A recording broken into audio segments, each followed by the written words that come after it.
Hello everyone, welcome to my UPSC.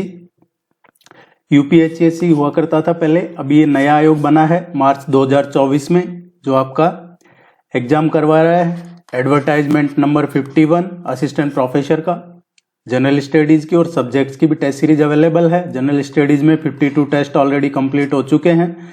आज test number 53 discuss करेंगे। अगर आपने टेस्ट सीरीज ज्वाइन नहीं किया है तो वेबसाइट विजिट कर लीजिएगा टेस्ट सीरीज के लिए, या फिर इस नंबर पे कांटेक्ट करके भी आप टेस्ट सीरीज ज्वाइन कर सकते हैं, या फिर कमेंट सेक्शन में डिस्क्रिप्शन में भी लिंक अवेलेबल है। टेस्ट सीरीज का हिंदी और इंग्लिश दोनों में अवेलेबल है। इसमें आपके सिलेबस के कंप्लीट नोट्स मिल जाते हैं, प्रैक्टिस टेस्ट मिलते हैं, उनका डिटेल सॉल्यूशन का पीडीएफ भी मिलता है। Let's begin. 1857 के विद्रोह को एक राष्ट्रीय विद्रोह के रूप में किसने वर्णित किया? क्वेश्चन है, who described the revolt of 1857 as a national revolt. एक नेशनल रिवोल्ट, इसको नेशनल रिवोल्ट किसने कहा था? 1857 की जो क्रांति हुई उसको एक राष्ट्रीय आंदोलन, राष्ट्रीय विद्रोह किसने कहा? वीडी सावरकर ने की बुक है एक, भारतीय स्वतंत्रता का पहला युद्ध, ये वीडी सावरकर की है। First war of Indian independence, ये किसकी है? वीडी सावरकर ने कहा है। बेंजामिन डिज़रायली कौन थे? ये कंजर्वेटिव पार्टी के लीडर थे बेंजामिन डिज़रायली, और इन्होंने कहा था जो 1857 का रिवोल्ट हुआ था वो एक नेशनल रिवोल्ट था, एक नेशनल राइजिंग थी। तो इस क्वेश्चन का करेक्ट आंसर आएगा बी। आरसी मजूमदार का क्या कहना है 1857 की जो आंदोलन हुआ, क्रांति हुई, उसके बारे में? आरसी मजूमदार ने कहा था, neither first nor national nor war of independence. RC Majumdar ने कहा था न तो प्रथम है, न राष्ट्रीय है, और न ही स्वतंत्रता संग्राम है ये। अबुल कलाम आजाद ने कहा था, Indian national character had sunk very low. भारतीयों का राष्ट्रीय चरित्र बहुत नीचे गिर गया था, और ये इन्होंने इसलिए कहा था क्योंकि उस टाइम कोई आगे आके लीडरशिप करने को तैयार नहीं था। उस आंदोलन की जो इतना बड़ा मूवमेंट हुआ था देश भर में, उसको कोई आगे आके पूरे आंदोलन को लीड करने के लिए तैयार नहीं था, इसलिए अब्दुल कलाम आजाद ने ये कहा था। तो ये चारों याद रखिएगा, एक क्वेश्चन कई बार पूछा जाता है इसके बारे में कि ये किसने कहा था। प्रार्थना समाज एक सामाजिक धार्मिक आंदोलन था, निम्नलिखित में से किसके द्वारा स्थापित किया गया था? प्रार्थना समाज क्या? एक सामाजिक और धार्मिक मूवमेंट था। अब इसको स्थापना किसने की थी? इसके फाउंडर कौन थे प्रार्थना समाज के?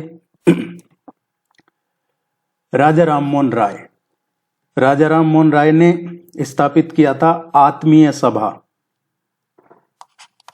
आत्मीय सभा, इसकी स्थापना किसने की थी? राजा राममोहन राय ने। आत्मीय सभा की 1815 में कलकत्ता में राजा राममोहन राय ने स्थापना की थी। हमसे पूछा है प्रार्थना समाज। एक और है ब्रह्मो समाज। ब्रह्म समाज की स्थापना भी राजा राममोहन राय ने की थी, 1828 में की थी, और ये इसकी भी कलकत्ता में ही की थी इसकी स्थापना। आत्मीय सभा और ब्रह्म समाज दोनों की स्थापना राजा राममोहन राय ने की थी। इसका उद्देश्य क्या था? इसका उद्देश्य था जो हिंदू धर्म में कुछ बुराई हो उन पे हमला करना, या फिर यूं कहे एकेश्वरवाद का प्रचार करना। ब्रह्म समाज है, इसको शुरू में ब्रह्म सभा के नाम से जाना जाता था, और ब्रह्म समाज और ब्रह्म सभा दोनों का उद्देश्य यही था जो आत्मीय सभा का था, और दोनों की स्थापना राजा राममोहन राय ने कलकत्ता में की थी। इसके बाद में अगर देवेंद्रनाथ टैगोर का देखें तो देवेंद्रनाथ टैगोर ने किसकी स्थापना की थी? तत्वबोधिनी सभा। तत्वबोधिनी सभा की स्थापना की थी देवेंद्रनाथ टैगोर ने।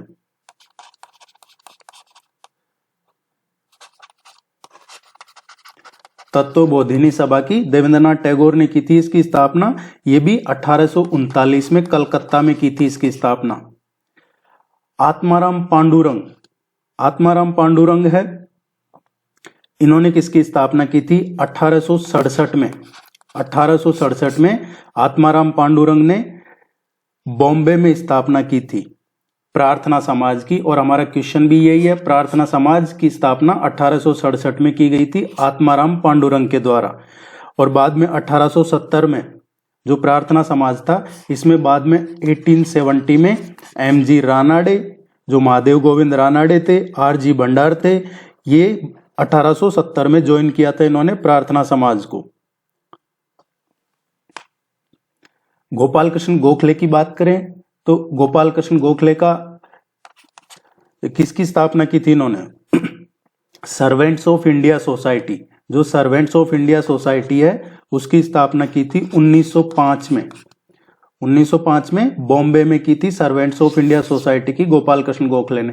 क्वेश्चन था प्रार्थना समाज की स्थापित किया था आत्माराम पांडुरंग ने 1867 में बॉम्बे में। बंगाल में 1859 में हुए नील विद्रोह का नेता कौन था? जो 1859 में बंगाल में इंडिगो मूवमेंट हुआ उसका लीडर कौन था? इंडिगो रिवोल्ट हुआ था बंगाल में 1859 में, इसको लीड किया था दिगंबर विश्वास ने। किसने? दिगंबर विश्वास थे और एक विष्णु विश्वास थे। दिगंबर विश्वास और विष्णु विश्वास ने ही नील विद्रोह का नेतृत्व किया था। और ये बंगाल का जो नदिया जिला है, नाडिया, वहां हुआ था। 1859-60 में बंगाल में जो बागान मालिक है उनके द्वारा जो स्थानीय किसान हैं उनको चावल जैसी जो अधिक भुगतान वाली फसल है उसके बजाय नील की खेती करने के लिए मजबूर किया गया था। और जब ये किसानों ने आंदोलन किया था। राजकुमार शुक्ला की बात करें, राजकुमार शुक्ल 1917 के आंदोलन से जुड़े हुए हैं, जो इन्होंने ही इनिशिएट किया था चंपारण। जो चंपारण बिहार का है, ये राजकुमार शुक्ल ने इनिशिएट किया था 1917 में। सैयद अली है, ये 1921 में एक मूवमेंट हुआ था मोफला किसान विद्रोह। मोफला किसान विद्रोह हुआ था, उससे जुड़े हुए हैं। केरला में हुआ था 1921 में, उसको लीड किया था सीधू और कानू है ये संथाल, जो संथाल आदिवासी आंदोलन हुआ था उससे उसको लीड किया था सीधू और कानू ने। तो ये चारों ध्यान रखिएगा। जो इंडिगो रिवोल्ट हुआ था, नील विद्रोह, दिगंबर विश्वास और विष्णु विश्वास, राजकुमार शुक्ल 1917 चंपारण, सैयद अली 1921 मोफला विद्रोह, सीधू और कानू संथाल आदिवासी विद्रोह।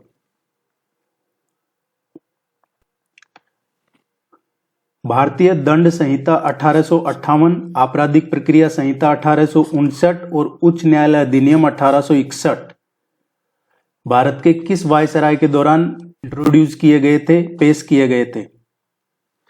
ये काफी इंपॉर्टेंट क्वेश्चन है। अभी भारतीय न्याय संहिता भी आया है, तो इंडियन पीनल कोड 1858 का, या कोड ऑफ क्रिमिनल प्रोसीजर 1859 का, हाई कोर्ट एक्ट 1861 का, ये इंट्रोड्यूस किए गए थे जब वायसराय थे लॉर्ड कैनिंग। और लॉर्ड कैनिंग है, ये पहले वायसराय थे भारत के, फर्स्ट वायसराय ऑफ इंडिया। और जो अभी हम बात कर रहे थे इंडिगो रिवोल्ट की, नील विद्रोह की, उस टाइम पे ये ही वायसराय थे, इन्हीं के टाइम पे हुआ था वो। एक और क्वेश्चन पूछ लिया जाता है स्लेवरी का। स्लेवरी जो दास प्रथा है उसको भारत में इन्होंने ही इलीगल घोषित किया था, अवैध घोषित किया था लॉर्ड कैनिंग ने।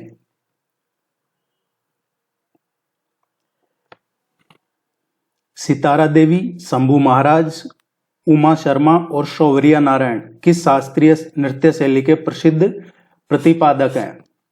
ये हमारा जो सैलिएंट फीचर्स ऑफ है इंडियन कल्चर का, उसका क्वेश्चन है।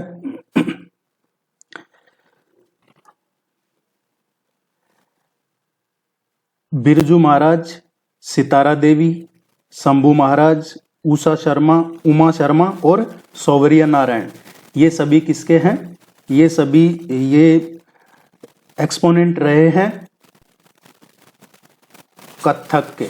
जो क्लासिकल डांस है कथक, उसके प्रतिपादक हैं ये सभी। देखिए, आप इसको वीडियो को लाइक जरूर कीजिएगा, चैनल को सब्सक्राइब कर लीजिए। आप में से बहुत सारे लोगों ने चैनल को सब्सक्राइब नहीं कर रखा है, वीडियो को अभी लाइक कर दीजिए, ताकि उससे क्या है कि कई बार क्या होता है कि हम जब पॉलिटी और हिस्ट्री डिस्कस कर रहे होते हैं तो डिस्कस करते करते कई बार क्या है वो देशभक्ति आ जाती है, तो फिर वो यूट्यूब क्या है उसको रीच डाउन कर देता है। तो आप इसको लाइक करके, कमेंट करके, जो भी आपका सपोर्ट कर सकते हैं जरूर कीजिएगा। चांगला, चांगला निम्नलिखित में से किस पर्वत श्रृंखला का एक ऊंचा पर्वत दर्रा है? चांगला पूछा है, और ये कौन सी माउंटेन रेंज का एक ऊंचा पर्वत दर्रा है? चांगला है 5360 मीटर पे। ये लद्दाख माउंटेन रेंज में है, और पेंगोंग सो जो लेक है, पेंगोंग सो झील, वहां जाने का ये रास्ता एकमात्र रास्ता है, ये दर्रा है, इसके थ्रू ही जो पेंगोंग सो लेक है वहां जाते हैं, और ये लद्दाख रेंज में है। बी इसका करेक्ट आंसर आएगा।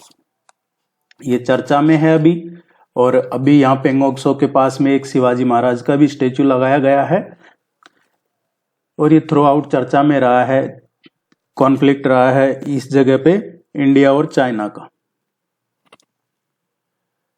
कौन सी मिट्टी टुकड़ों में पाई जाती है और स्थानीय रूप से रेह, कल्लार और ऊसर के नाम से जानी जाती है? कौन सी मिट्टी है जो टुकड़ों में पाई जाती है? पैचेज में, पैचेज टुकड़ों में पाई जाती है, और लोकली उसको क्या कहा जाता है? रेह, कल्लार और ऊसर। ये है लवणीय और क्षारीय मिट्टी। जो सैलाइन एंड एल्कलाइन सोयल है उसको लोकली कहा जाता है रेह, कल्लार और ऊसर। इसकी क्या खासियत है लवणीय और क्षारीय मिट्टी की? ये कृषि के लिए, एग्रीकल्चर के लिए यूजफुल नहीं होती है, कृषि के लिए उपयोगी नहीं है लवणीय और क्षारीय मिट्टी। कहाँ पाई जाती है ये मिट्टी? जो अरिड और सेमी अरिड रीजन है, अरिड और सेमी अरिड रीजन है, स्पेशली राजस्थान, पंजाब, हरियाणा, उत्तर प्रदेश, बिहार, महाराष्ट्र और तमिलनाडु, यहाँ पे जो शुष्क और अर्ध शुष्क भाग है उनमें पाई जाती है कई जगह ये लवणीय और क्षारीय मिट्टी। सी इसका करेक्ट आंसर है। जारवा, शोम्पेन और सेंटिनलीज निम्नलिखित में से किसका महत्वपूर्ण जनजातीय समूह है? एक ट्राइब्स का क्वेश्चन 100% आपके एग्जाम में पूछा जाता है, तो या तो कोई वर्ल्ड लेवल पे कोई ट्राइब है उसका इश्यू चल रहा है उसको पूछ लिया जाता है, या फिर इंडिया का ही पूछ लिया जाता है, स्पेशली जो नॉर्थ ईस्ट और अंडमान निकोबार का। जारवा, शोम्पेन और सेंटिनलीज, ये देखिए, ये जो ग्रुप है अंडमान निकोबार में, एक तो ग्रेट अंडमानीज, जारवा, ओंगेस, शोम्पेन, और जो नदर्न सेंटिनलीज हैं, ये अंडमान निकोबार का ट्राइबल ग्रुप है। इसको कई बार ANI5 के नाम से भी पूछ लिया जाता है। ANI5, ANI5 में 5 हैं, एक ग्रेट अंडमानीज, जारवा, ओंगेस, शोम्पेन और सेंटिनलीज। टेस्ट में आपको प्रैक्टिस टेस्ट में 30 क्वेश्चन करवाए जाते हैं, हिंदी और इंग्लिश दोनों में। आपके एग्जाम में भी 30 क्वेश्चन ही आते हैं। CENVAT किससे संबंधित है? ये CENVAT है क्या? ये पार्ट है जो इंडिया का सेंट्रल एक्साइज फ्रेमवर्क है, सेंट्रल एक्साइज फ्रेमवर्क का पार्ट है, जो भारतीय केंद्रीय उत्पाद शुल्क है उसका ढांचा है, उसका ये हिस्सा है। और इसकी फुल फॉर्म आपको पता है तो आप इसका सही कर देते हैं आंसर। इसका मतलब है the central value added tax, central value added tax, अप्रत्यक्ष कर की दर। सेनवेट ये क्या है? Rate of indirect tax.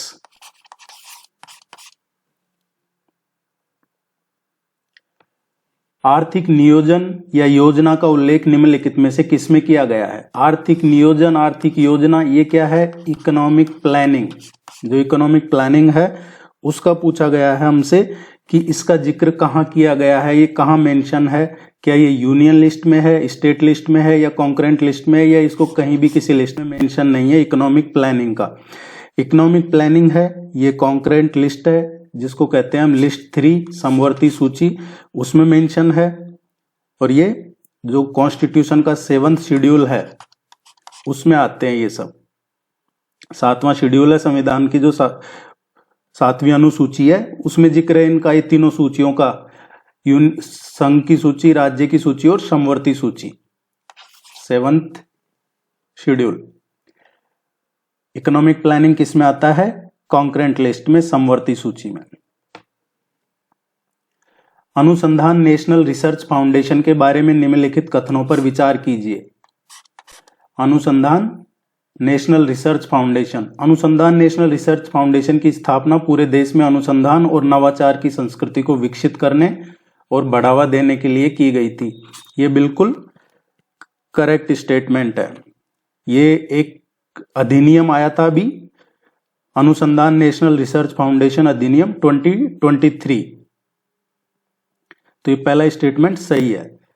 यह एक सार्वजनिक निजी भागीदारी पहल है जिसका उद्देश्य शिक्षा जगत और उद्योग जगत के बीच सहयोग बढ़ाना है। देखिए, ये सार्वजनिक और निजी भागीदारी वो पीपीपी मॉडल पे नहीं है, ये एक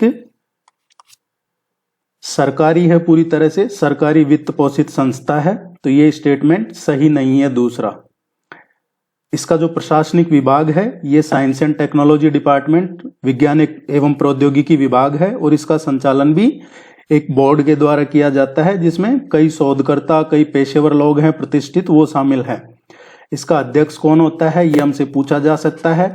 अनुसंधान नेशनल रिसर्च फाउंडेशन के चेयरमैन ये प्राइम मिनिस्टर होते हैं, प्रधानमंत्री इसके पदेन अध्यक्ष होते हैं, और इसके उपाध्यक्ष होते हैं जो केंद्रीय विज्ञान एवं प्रौद्योगिकी मंत्री हैं, केंद्रीय शिक्षा मंत्री हैं, ये इसके पदेन उपाध्यक्ष होंगे। तो दो ध्यान रखना आपको, साइंस एंड टेक्नोलॉजी मिनिस्टर और एजुकेशन मिनिस्टर है, ये इसके उपाध्यक्ष और प्रधानमंत्री इसके अध्यक्ष।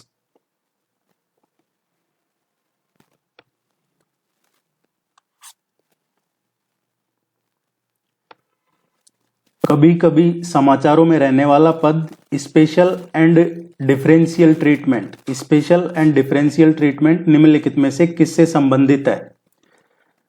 जो स्पेशल एंड डिफरेंशियल ट्रीटमेंट है ये WTO के जो एग्रीमेंट है उनके प्रावधान है, उनका एक ग्रुप है।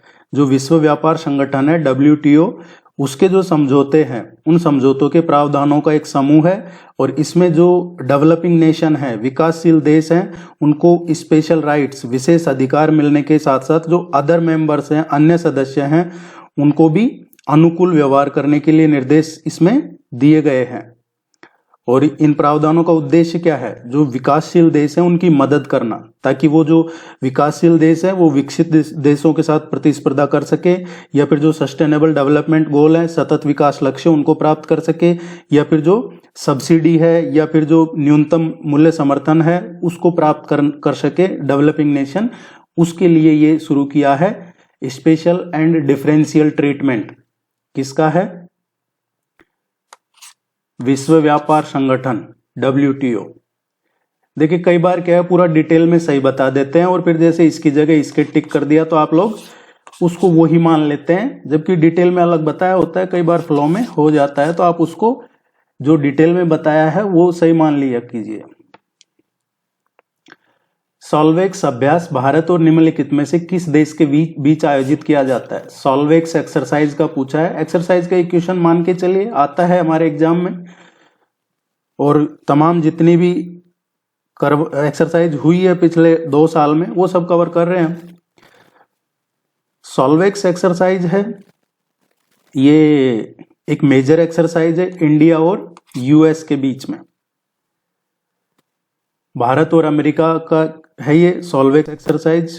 भारत और अमेरिका के बीच में और भी कई प्रमुख अभ्यास होते हैं जो हम पहले डिस्कस कर चुके हैं, जैसे वज्र प्रहार है, वज्र प्रहार है वो किसका है, सेना का है। सॉल्वेक्स है, अब ये सॉल्वेक्स किसका है, नेवी का है,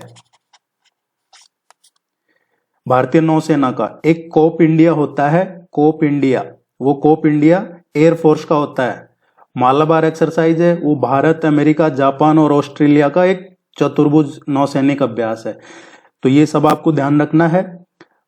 जो अभी हम डिस्कस कर रहे हैं वो सभी भारत और अमेरिका के बीच में ही इंपॉर्टेंट एक्सरसाइज है। वज्र प्रहार ये सेना का है, इसके अलावा सॉल्वेक्स है ये नौसेना का है, भारतीय नौसेना का। कोप इंडिया है वायुसेना का है। Malabar exercise Bharat, America, Japan, Australia का है।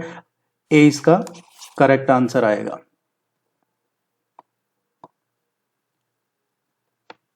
हाल ही में निम्नलिखित में से किसके द्वारा भारत जैव अर्थव्यवस्था रिपोर्ट 2024 जारी की गई है? भारत जैव अर्थव्यवस्था रिपोर्ट 2024 जो bio economy report, India bio economy report 2024 आई है, ये किसने जारी की है? ये जैव प्रौद्योगिकी विभाग और जैव प्रौद्योगिकी उद्योग अनुसंधान सहायता परिषद, इन्होंने जारी की है अभी रिसेंटली भारत जैव अर्थव्यवस्था रिपोर्ट 2024। जैव प्रौद्योगिकी उद्योग अनुसंधान सहायता परिषद और जैव प्रौद्योगिकी विभाग।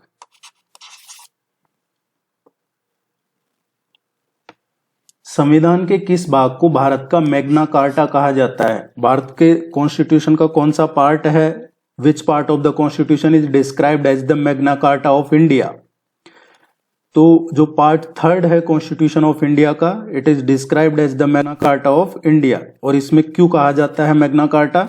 Because it provides the fundamental rights which are found in Indian constitution and are more elaborate than those found in the constitution of any other country in the world।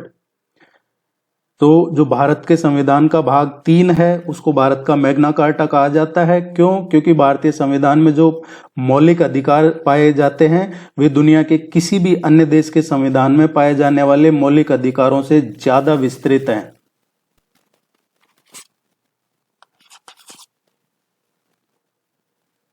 निम्नलिखित में से कौन सा अनुच्छेद धन विधेयक को परिभाषित करता है? धन विधेयक को परिभाषित कौन सा अनुच्छेद करता है? मनी बिल को डिफाइन कौन से आर्टिकल में डिफाइन कर रखा है कि मनी बिल है? मनी बिल की डेफिनेशन है आर्टिकल 110 में। केवल वे वित्तीय विधेयक जिनमें संविधान के अनुच्छेद 110 में सूचीबद्ध विशेष रूप से प्रावधान है वो ही धन विधेयक होते हैं।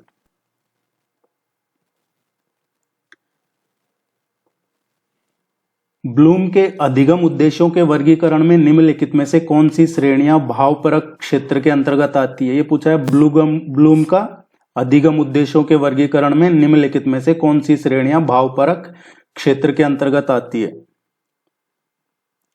अब इसमें भावनात्मक डोमेन जो शिक्षार्थियों के दृष्टिकोण है, मूल रुचियां हैं और जो प्रशंसा पर केंद्रित है, इनकी बात करें तो रिसीविंग है, प्राप्त करना, रिसीविंग, या फिर जवाब देना, प्रत्युत्तर, रेस्पोंडिंग, बातों को महत्व देना। बातों को महत्व देना क्या है? बातों को महत्व देना मतलब कि जैसे वैल्यू करना, ये भी है, ऑर्गेनाइजेशन है, संगठन है। इसके अलावा करेक्टराइजेशन है, निरूपण, ये भी इसमें आता है। तो इसका जो करेक्ट आंसर आएगा ए, बी और डी। ये थोड़ा सी ऊपर आना चाहिए था पर ठीक है, कर लेंगे इसको सही। ए, बी और डी, ये इसका करेक्ट आंसर आएगा। एक्चुअली जो शैक्षिक उद्देश्यों का वर्गीकरण है, जिसे ब्लूम के वर्गीकरण के रूप में भी हम जानते हैं, शिक्षा के क्षेत्र में इसमें सबसे अधिक मान्यता प्राप्त सिद्धांतों में से ये एक है, ब्लूम का वर्गीकरण। ब्लूम की टैक्सोनॉमी में सीखने के 3 डोमेन हैं, संज्ञानात्मक, भावनात्मक और साइकोमोटर, ये शामिल है। और इनमें से प्रत्येक डोमेन का एक अलग से इन्होंने पदानुक्रम प्रदान किया गया है। जैसे हमने ये भावनात्मक डोमेन का इसमें लिया है, तो इसका करेक्ट आंसर आएगा ए, बी और डी। This one. सार्थक शाब्दिक अधिगम के सिद्धांत का प्रतिपादन किसने किया? सार्थक शाब्दिक अधिगम के सिद्धांत का प्रतिपादन किसने किया है? ये किया है ऑज़बेल ने। ऑज़बेल ने किया है। और ये सिद्धांत इस तथ्य को भी संदर्भित करता है कि किसी भी प्रकार जो अधिगम करता है सार्थक शाब्दिक विषय वस्तु सामग्री से कितना सीख सकता है। ये डेविड ऑज़बेल का है।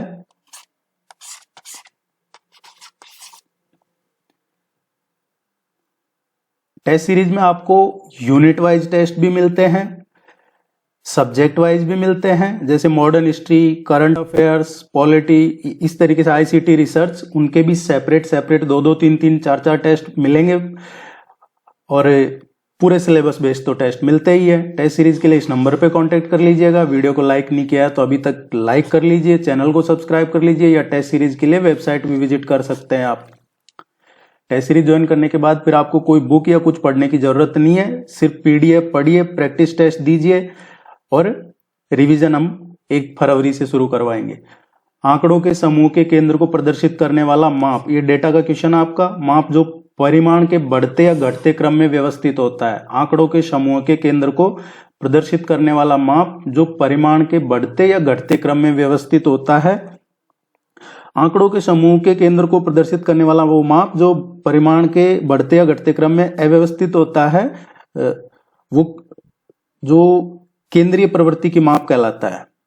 और ये माप जो प्रतिनिधि है या विशिष्ट मान के रूप में आंकड़ों के जो संक्षेपण का एक तरीका जो विशिष्ट परिस्थिति में भी ये उपयुक्त होता है। केंद्रीय प्रवृत्ति की माप।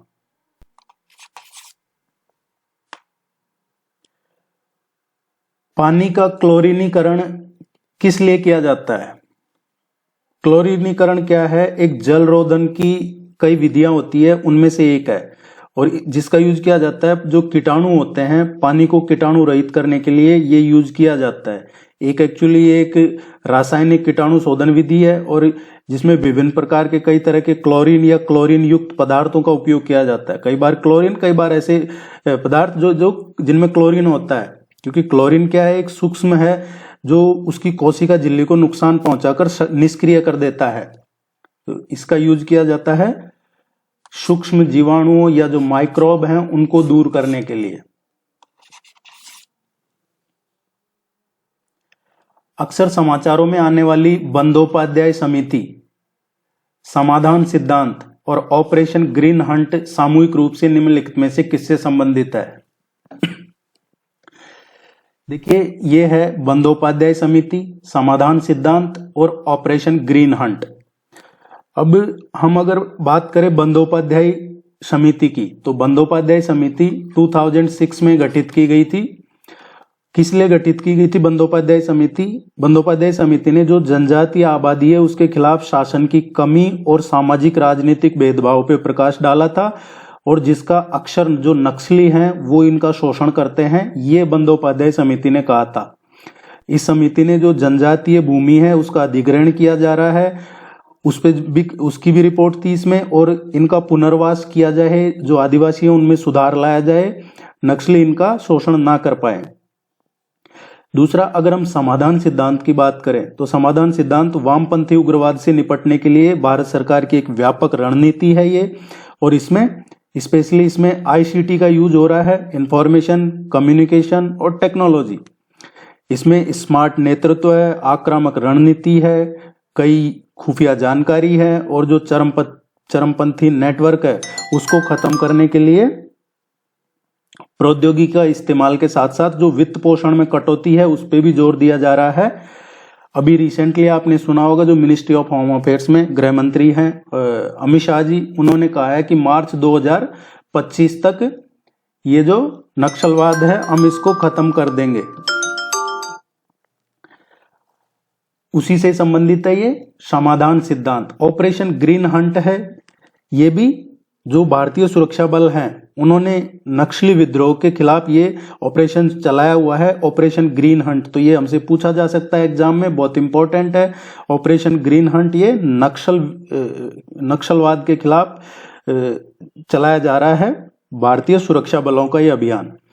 तो इन सबका संबंध किससे है? वामपंथी उग्रवाद से निपटने के लिए।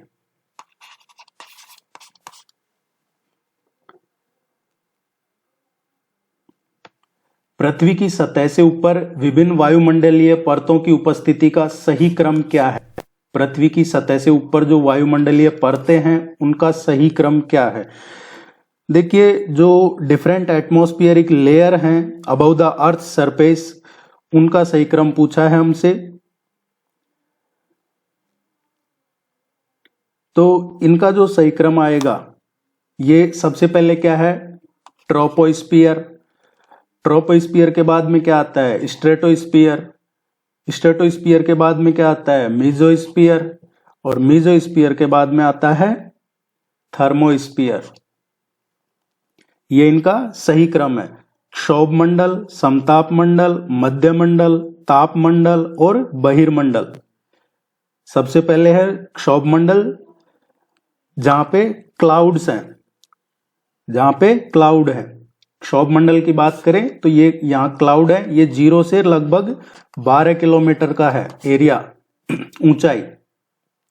इसके बाद में समताप मंडल है। समताप मंडल मान है 12 से 50 किलोमीटर के अराउंड, और यहां पे रेडियो साउंड्स है। क्या है? ये क्लाउड्स है, ये रेडियो साउंड। इसके बाद में आता है मध्यमंडल। मध्यमंडल का है ये 50 से और 80 किलोमीटर का, 80 किलोमीटर तक का ये मध्यमंडल होता है। इसके बाद में आता है तापमंडल। तापमंडल है जो स्पेसक्राफ्ट है, जो स्पेसक्राफ्ट है उनका है ये तापमंडल। स्पेसक्राफ्ट की गतिविधियां इसी रीजन में रहती है। 80 से अबव, 80 से और लगभग ये 700 किलोमीटर तक भी रहता है स्पेसक्राफ्ट का तापमंडल।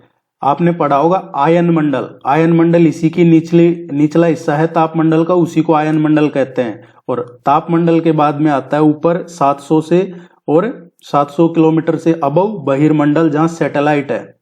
सैटेलाइट्स के लिए जो जगह है वो बहिर्मंडल है। तो ये याद रखिएगा।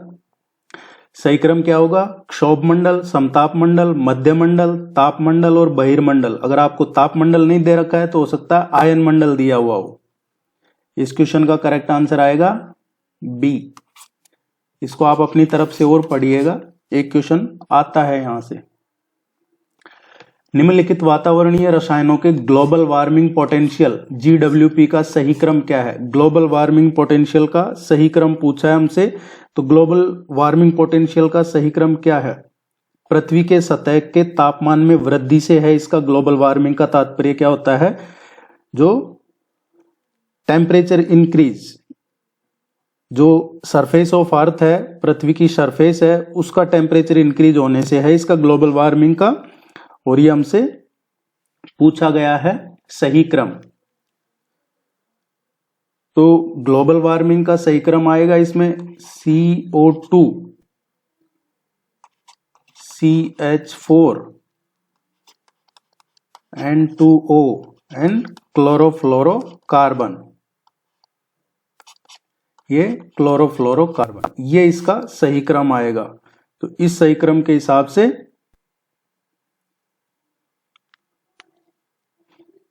DBCA।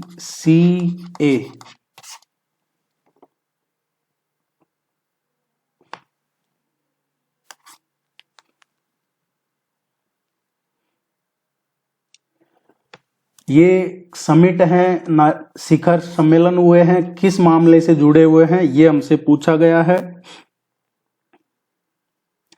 तो देखिए, पेरिस एग्रीमेंट है, पेरिस एग्रीमेंट का पूछा है, ये किससे संबंधित है?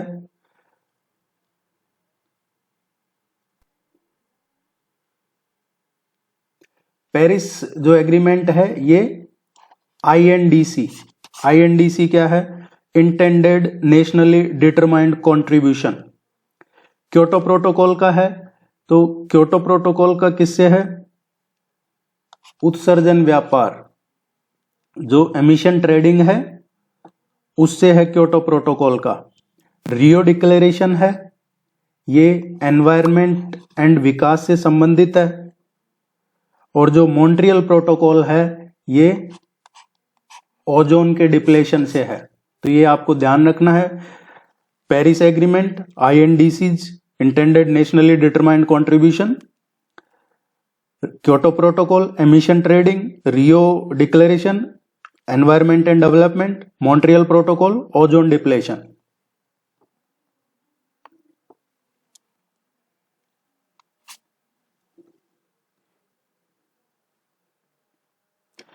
अन्वेषणात्मक शोध का मुख्य उद्देश्य क्या है? जो अन्वेषणात्मक शोध है उसका मेन ऑब्जेक्टिव क्या है? अन्वेषणात्मक शोध का जो मेन ऑब्जेक्टिव है प्राइमरी जानकारी एकत्र करना, और इसके साथ साथ जो अध्ययन की रूपरेखा है वो उसको तैयार करना। शोधकर्ता किसी सामाजिक घटना के पीछे जो कारण छिपे हैं उनका पता लगाए, ताकि जो समस्या है उसके सैद्धांतिक या जो व्यवहारिक है पक्ष है उसके संबंध में उसके पास सफिशिएंट नॉलेज हो, और अध्ययन के लिए शोध का सहारा लिया जाता है। उसको अन्वेषण शोध कहते हैं। प्राथमिक जानकारी एकत्र करना। निम्नलिखित में से रैम किस पर होती है? रैम निम्नलिखित में से किस पे होती है? तो देखिए रैम होती है ये मदरबोर्ड पे। रैम CPU में मदरबोर्ड पे स्थापित होती है, और ये एक अस्थायी मेमोरी है जिसको डेटा को पढ़ने या लिखने के लिए यूज लिया जाता है। ये CPU मदरबोर्ड। कंप्यूटर के संबंध में निम्नलिखित में से कौन सा एक युग्म कम से कम सुमेलित? इनमें से कौन सा युग्म सही से सुमेलित? युग्म सही से सुमेलित नहीं है, ये है, देखिए इसका 1 गीगाबाइट, ये तो सही है। LCD लाइट क्रिस्टल डिस्प्ले, ये गलत है, गलत पूछा है, सुमेलित नहीं है, होना चाहिए ये, क्योंकि जो LCD है, LCD ये लाइट क्रिस्टल डिस्प्ले नहीं होता है, ये लिक्विड क्रिस्टल डिस्प्ले होता है। बाकी तो USB है, यूनिवर्सल सीरियल बस, ये सही है। GUI है, ग्राफिकल यूजर इंटरफेस, ये तो सही है। गलत है, कौन सा सुमेलित सही नहीं है? LED light crystal display. ऐसा वायरस, देखिए टेस्ट सीरीज के लिए इस नंबर पे आप कांटेक्ट कर लीजिएगा, आपकी रेगुलरिटी बनी रहेगी। और अभी एग्जाम में आपके 1 महीना है, डेली के 2 टेस्ट कम से कम आपको निकालने हैं, और टेस्ट सीरीज में भी 75 to 80 टेस्ट करवाए जाएंगे। रिवीजन टेस्ट भी शुरू करवाए जाएंगे अभी 1 फरवरी से। तो आप अपनी पूरी एफर्ट्स लगा दीजिए इसमें। वेबसाइट विजिट कर सकते हैं टेस्ट सीरीज के लिए। और भी कोई इश्यू है तो कमेंट सेक्शन में पूछ लीजिएगा, हम डिस्कस कर लेंगे। ऐसा वायरस जिससे यूजर इंटरफेस के बिना ही एक कंप्यूटर से दूसरे कंप्यूटर में अंतरित किया जा सकता है, इसे क्या कहते हैं? मतलब बिना यूजर इंटरफेस के आप एक कंप्यूटर से और दूसरे कंप्यूटर में उसको ट्रांसफर कर सकते हो, उसको क्या कहते हैं? देखिए कई बार क्या होता है कि आपको ईमेल भेज दिया, अब आप उस ईमेल को ओपन करते हैं, जैसे आप उस ईमेल में कोई फाइल है, अब उस फाइल को आप ओपन करते हैं तो उस फाइल में वायरस होता है, तो वो आपके कंप्यूटर में फैल जाता है और आपको पता भी नहीं चलता है। कुछ नहीं किया आपने, सिर्फ उस फाइल पे क्लिक किया और वायरस आ गया आपके कंप्यूटर में। तो यही है इसका एक ऐसा कंप्यूटर वायरस जिसे यूजर इंटरफेस के बिना ही एक कंप्यूटर से दूसरे कंप्यूटर में अंतरित किया जा सकता है, उसको वर्म कहते हैं। वर्म एक स्वयं एक फाइल जैसा है जो संक्रमित कंप्यूटर की मेमोरी में रहते हैं। ये इसके लिए किसी होस्ट की जरूरत नहीं है। वायरस फैलाने के लिए तो होस्ट की जरूरत होती है, लेकिन जो वर्म है इसके लिए किसी होस्ट की जरूरत नहीं होती है। यही फर्क है वायरस और इसमें। जो जनरली वायरस की बात कर रहे हैं हम उनमें और वर्म में। नोबेल पुरस्कार 2024 विजेताओं के संदर्भ में निम्नलिखित युग्मों पर विचार करना है। नोबेल प्राइज 2024 की बात हो रही है, ये कैटेगरी है और ये विनर है। लिटरेचर, साहित्य में किसे मिला है? तो देखिए नोबेल प्राइज जो साहित्य में दिया गया है, ये दिया है दक्षिण कोरियाई लेखक हैं हान कांग। हान कांग को दिया गया है साहित्य में 2024 का नोबेल प्राइज। फिजिक्स की बात करें, भौतिक विज्ञान में जॉन जे हॉपफील्ड और जेफरी हिंटन को दिया था। तो फिजिक्स का है this one, John J Hopfield और जेफरी ई हिंटन, ये फिजिक्स का है। अगर फिजियोलॉजी या मेडिसिन की बात करें तो उसमें मिला था विक्टर एम्ब्रोस और गैरी रूवकुन को। रसायन विज्ञान की बात करें तो रसायन विज्ञान में डेविड बेकर, डेविड असाबिन और जॉन एम जम्फर को दिया था। तो ये जो है दिस वन केमिस्ट्री का है, डेविड बेकर, ये केमिस्ट्री का है।